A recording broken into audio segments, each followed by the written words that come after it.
क्या क्या है। तो सबसे पहली कंडीशन है कि भैया RMS line voltage must be equal, ठीक है।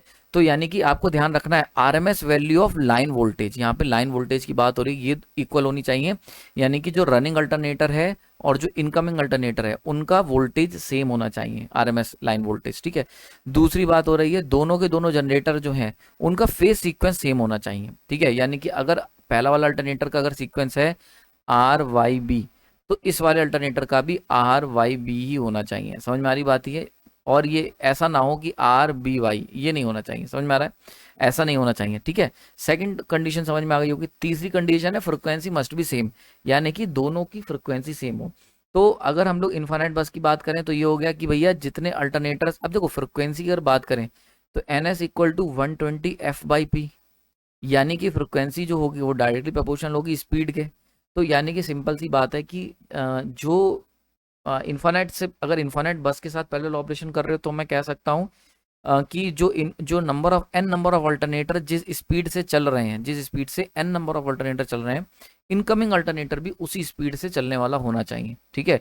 और अगर दो अल्टरनेटर का पैरेलल ऑपरेशन करवा रहे हो तो रनिंग अल्टरनेटर जिस स्पीड से चल रहा है NSR, रनिंग अल्टरनेटर की जो स्पीड है वो ही स्पीड होनी चाहिए NSI, मतलब इनकमिंग अल्टरनेटर की स्पीड भी सेम होनी चाहिए।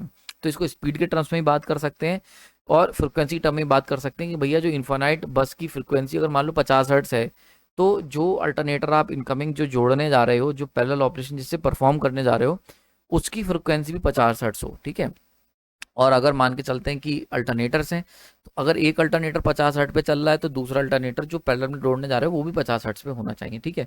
ये इसकी मेनली सारी कंडीशन मैंने यहाँ पे मेजर मेजर कंडीशन मैंने दे रखी है, ठीक है।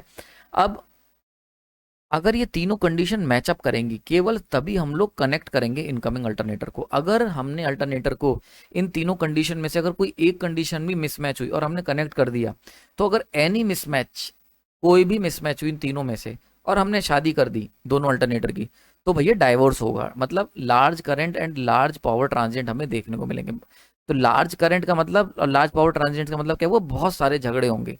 तो मान के चलते कोई बंदा है जिसकी 3 रिक्वायरमेंट है, आपने इन तीनों में से कोई एक रिक्वायरमेंट फुलफिल नहीं करी और उसकी शादी करा दी, तो भैया लार्ज करंट मतलब खूब झगड़े होंगे, लार्ज पावर ट्रांजिएंट का मतलब मारपीट होगी, एंड फाइनली क्या होगा? डाइवोर्स हो जाएगा। तो इसको इस तरीके से एक जस्ट एक एनालॉजी समझा रहा हूँ। तो इसीलिए जब भी आप शादी कराओ या अल्टरनेटर को पैरेलल में जोड़ो तो भैया ये कंडीशनें जो दे रखी हैं वो मैच होनी चाहिए, ठीक है। क्लियर हो गया? आने वाले लेक्चर्स में हम लोग इसके ऊपर बात करेंगे कि अगर ये मिसमैच नहीं होंगी तो क्या समस्या आएगी। इसके ऊपर हम पूरा डिटेल्ड एनालिसिस करेंगे जैसा कि हम लोग हर बार करते हैं। तो इसके ऊपर मल्टीपल लेक्चर्स, देखो पैरेलल ऑपरेशन जो है इसको, ये एक बहुत बड़ा टॉपिक है और इसको हम लोग मल्टीपल लेक्चर्स में कवर करेंगे, ठीक है। तो